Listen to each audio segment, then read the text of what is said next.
एक बार की बात है, कुछ गांव वाले एक चुड़ैल को घर में कैद करके उसे आग के हवाले कर देते हैं। लेकिन वो चुड़ैल घर में बने गड्ढे में घुसकर अपनी जान बचा लेती है। फिर गांव वाले उस गड्ढे को वहां बिखरे हुए सामान से बंद कर देते हैं।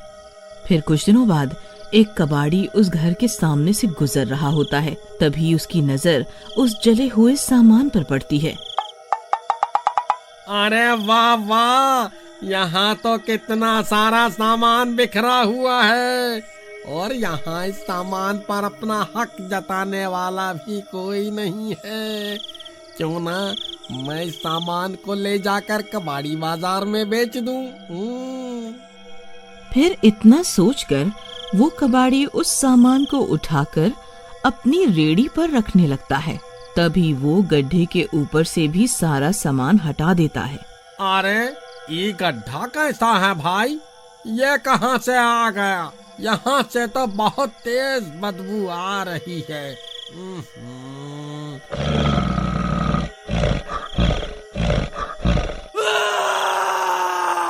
अरे मर गया रे! अरे ये कौन कमबख्त है जो मुझे इस गड्ढे के अंदर खींच रहा है?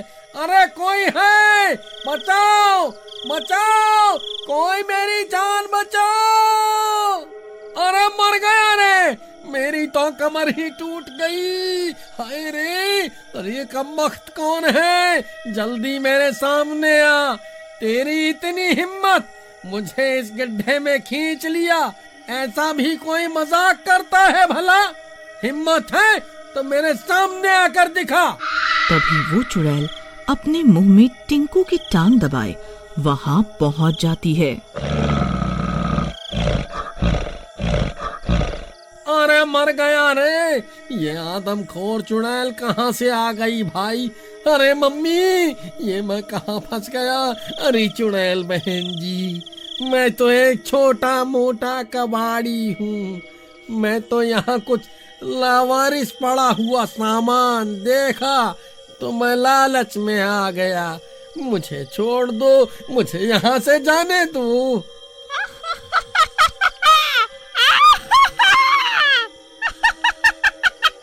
कैसे जाने दूं? तुम इंसानों ने मुझे जान से मारने की कोशिश की थी ना। अब देखो मैं तुम सबको क्या हाल करती हूँ।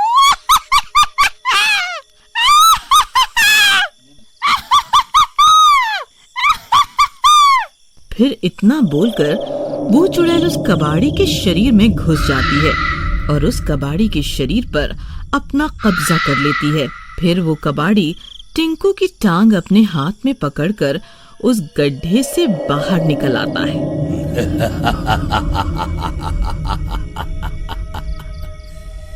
इंसानों, अब तुम्हें मुझसे कोई नहीं बचा सकता। फिर वो कबाड़ी रेड़ी पर टिंकू की कटी हुई टांग रखकर आगे की ओर चल देता है और इंसानों की तलाश करने लगता है। फिर कुछ दूर चलने पर वो टिंकू के घर के आगे से निकलता है। तभी उसकी पत्नी की नजर उस कबाड़ी की रेड़ी पर पड़ती है। वो टिंकू की कटी हुई टांग को उसकी रेड़ी पर देखकर चौंक जाती है। अजी सुनिए, वो देखिए आपकी टांग। अरे ये तो मेरी टांग है जो उस कमबख्त चुड़ैल ने काट खाई थी। ये कबाड़ी के पास कहाँ से आ गई? फिर टिंकू भागता हुआ अपने घर से बाहर जाता है। ए कबाड़ी, रुक! ये मेरी टांग तेरे पास कहाँ से आई रे? जल्दी बता, नहीं तो तेरी हड्डी पसली एक कर दूंगा। अरे टिंकू जी, कैसे हैं आप? मुझे आपकी ही तलाश थी।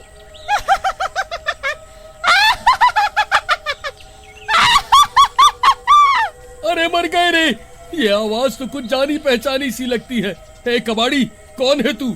और ये तू औरत की आवाज क्यों निकाल रहा है? वे मेरे साथ मजाक करता है? बोल। क्या टिंकू जी, मुझे इतनी जल्दी भूल गए? आपकी टांग बहुत स्वादिष्ट थी, लेकिन अब ये सड़ चुकी है। अब मुझे आपकी दूसरी टांग को काट कर खाना है। जरा मेरे पास तो आइए ना। अरे मर गए रे, ये तो वही चुड़ैल की आवाज है प्रियतम, लेकिन ये इस कबाड़ी के शरीर में कैसे आ गई? अरे नास मिटे कबाड़ी, इस चुड़ैल को अपने साथ लेकर कहाँ घूम रहा है तू? अरे प्रियतम, जल्दी जल्दी यहाँ से भागो, नहीं तो ये कबाड़ी मेरी दूसरी टांग भी काट लेगा। अरे भागो रे, जल्दी जल्दी भागो। कहाँ भागता है?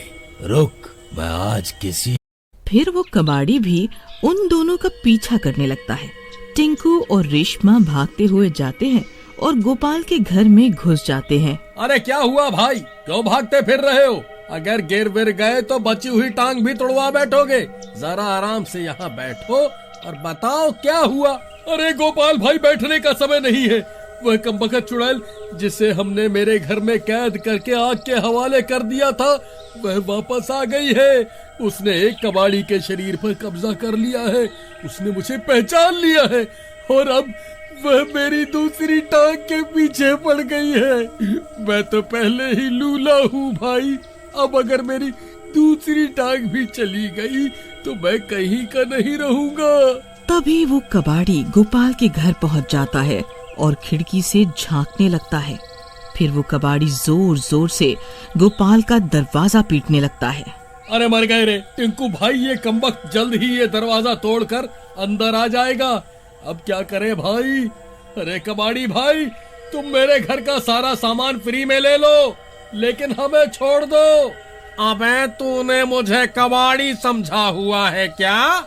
मैं कोई कबाड़ी नहीं हूँ, मैं पाताल लोक की रानी हूँ। मैं एक चुड़ैल हूँ, चुड़ैल।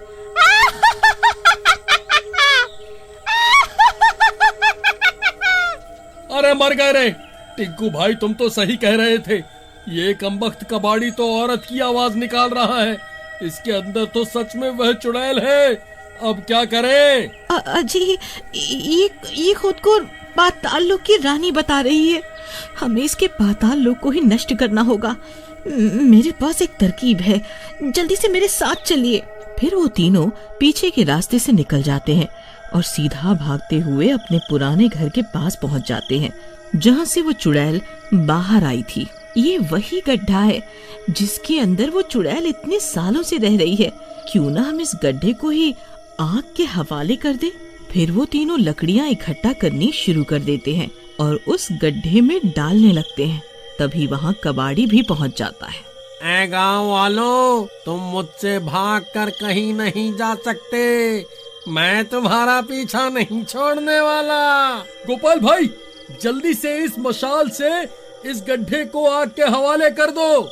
फिर गोपाल जलती हुई मशाल उस गड्ढे में फेंक देता है और देखते ही देखते उस गड्ढे में आग लग जाती है। उस गड्ढे में आग लगते ही उसमें से बहुत से भूत और चुड़ैलों की चीखने की आवाजें आने लगती हैं। अरे कमबख्तों, ये तुमने क्या कर दिया? फिर वो चुड़ैल उस कबाड़ी के शरीर को छोड़कर बाहर निकल आती है और गड्ढे की तरफ दौड़ पड़ती है। नहीं, नहीं, ये नहीं हो सकता, ये नहीं हो सकता। फिर देखते ही देखते वो चुड़ैल भी जलने लगती है। मर गई। इंसानों, तुमने एक बार फिर से मुझे धोखे से जला दिया, लेकिन मैं लौट कर जरूर आऊंगी। मर गई रे। फिर देखते ही देखते वो चुड़ैल जलकर राख हो जाती है और गांव वालों को उस चुड़ैल से छुटकारा मिल जाता है। क्यों रे कबाड़ी, ये सब तेरी वजह से हुआ था। हमने बहुत मुश्किल से इस गड्ढे का मुंह बंद किया था और तूने ये सामान उठाने के लालच में चुड़ैल का बाहर आने का रास्ता ही खोल दिया। टिंकू भाई, मुझे माफ कर दो। मैं लावारिस सामान देखकर लालच में आ गया था। मुझे क्या पता था भाई, इसके नीचे एक गड्ढा होगा और उसमें कोई चुड़ैल रहती होगी।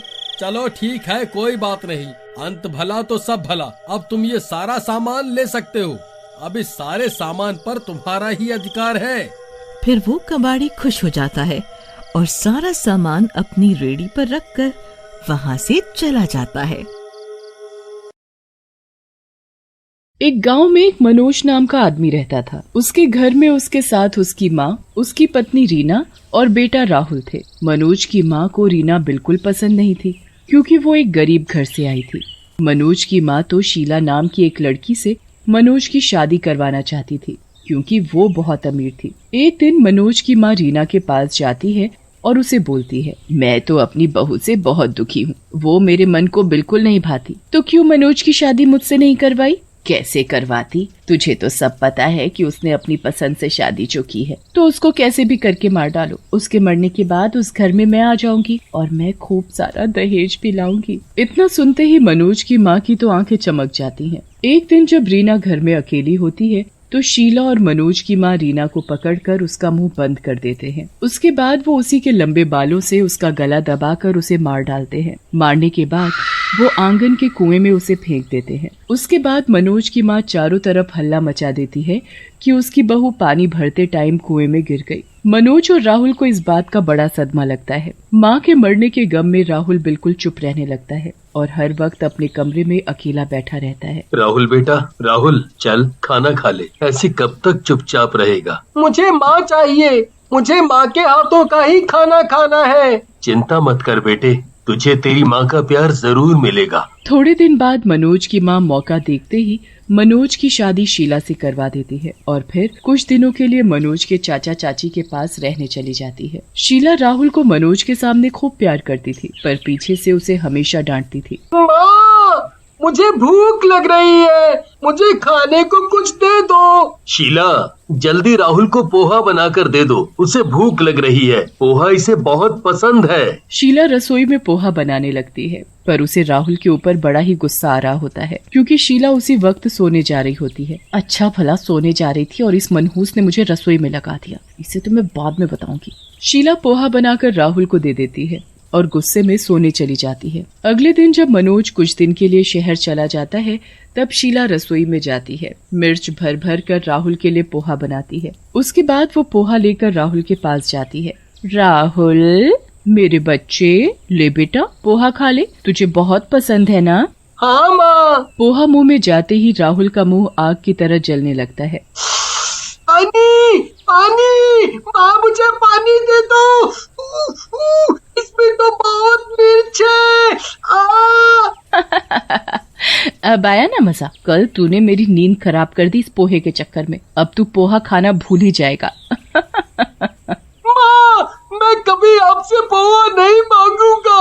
माँ, मैं आपसे कभी कुछ नहीं मांगूंगा, पर बस आप मुझे पानी दे दो, पानी दे दो, मैं मर जाऊंगा। माँ मुझे जल्दी पानी दे दो, पानी दे दो, पानी।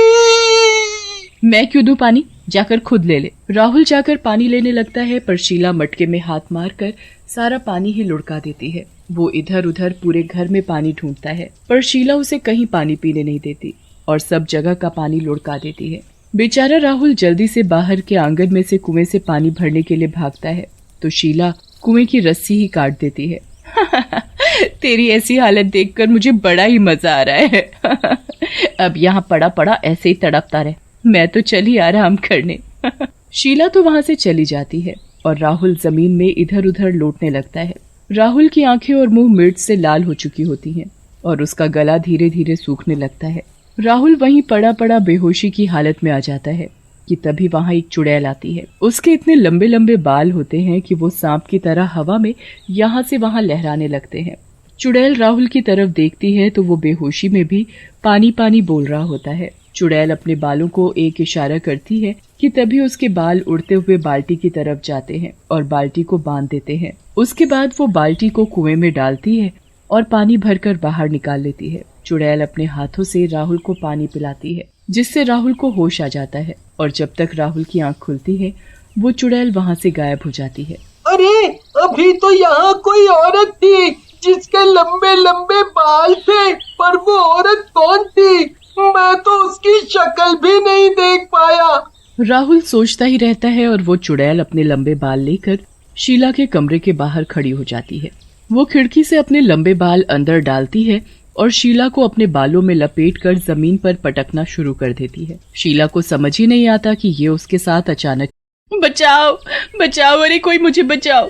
ये इतने लंबे बाल आखिर किसके हैं? कौन है यहाँ? मेरे सामने आओ। अगर उस बच्चे को तूने अब परेशान करने की कोशिश की तो तुझे पटक पटक कर मार डालूंगी, समझी? और हाँ, मनोज को इस बारे में बताने की सोचियो भी मत। मेरी नजर अब तुझ पर ही है।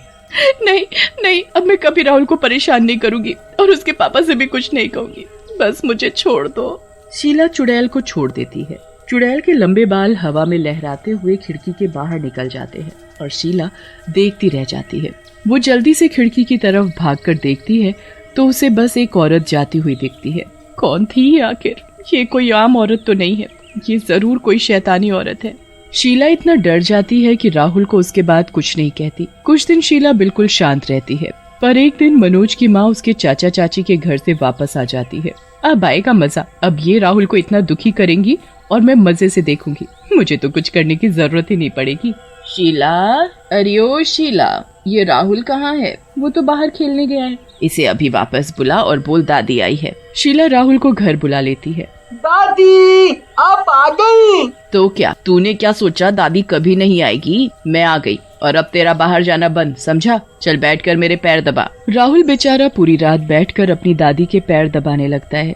शीला दूर से सब देख रही होती है कि जो वो नहीं कर पा रही वो उसकी सास कर रही है। राहुल बेचारा थक जाता है और उसे नींद भी आने लगती है, पर जैसे ही वो पैर दबाना बंद करता है उसकी दादी उसे एक जोर से थप्पड़ मारकर जगा देती है। राहुल के साथ जब उसकी दादी ऐसा करती है तो चुड़ैल वापस वहाँ आ जाती है। शीला उस चुड़ैल को देखकर थर-थर कांपने लगती है। चुड़ैल अपनी लंबी चोटी घुमाती है और उसे दादी के पैर में लपेट देती है। अरे मर गई, अरे मर गई, अरे मेरे पैर इतनी जोर से क्यों दबा दिए? छोड़ इनको।